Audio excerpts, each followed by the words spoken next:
Good morning, players. So this morning we had the funeral for President Jimmy Carter. It was an absolutely beautiful service.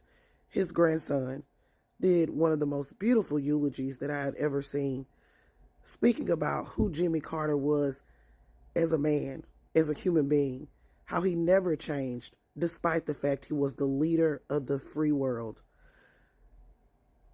I believe that Jimmy Carter is one of the most decent presidents that we have ever had, with a beautiful soul.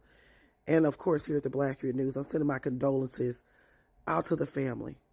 So, in attendance at this funeral, President Biden, who did a wonderful eulogy. We also had all of the former presidents as well as the first ladies, with the exception of Michelle Obama. She was not there. Now, in my opinion, if Jimmy Carter's grandson had anything to do with it, Frumpy Dump would not have been in attendance at this funeral, but they may have been legally obligated.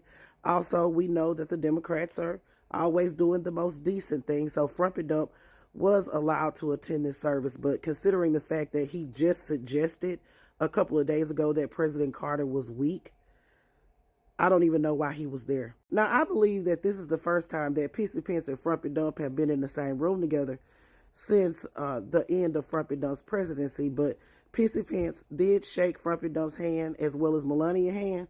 But baby, Karen Pence, she just sat there with her arms folded. She did not shake either of their hands. And I don't blame her. I mean, if you wanted my husband to be sent to the gallows and didn't do anything to try to stop the situation where he could have very well been taken out the game, I wouldn't want to shake your hand either, but I digress.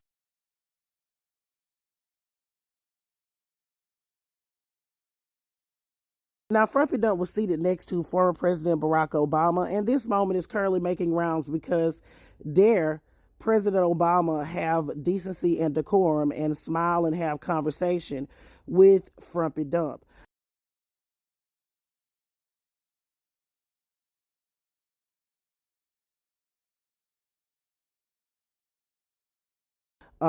Even MAGA Republican Mark Wayne Mullins went on another desperate podcast where he decreed and declared that President Obama has now kissed the ring because he realized that Frumpy Dump is the most popular man in the world. I declare, honey, what a disgrace. It is clear by the actions of a MAGAmite the other day that refused to shake Madam Vice President Kamala Harris's hand that you guys don't have any decency or decorum or any class. What did you think President Obama was going to do? He was going to do his black job. To suggest that anything was going to happen beyond what happened with these two sitting next to each other is absolutely absurd. We already know that Barack Obama is a class act. He wasn't going to do anything but this. But I got to go ahead and keep it a stack with you. He better than me. Of course, here at the Blackbeard News, sending my condolences to the family of President Jimmy Carter. May he rest in peace and meet with his Rosalind again.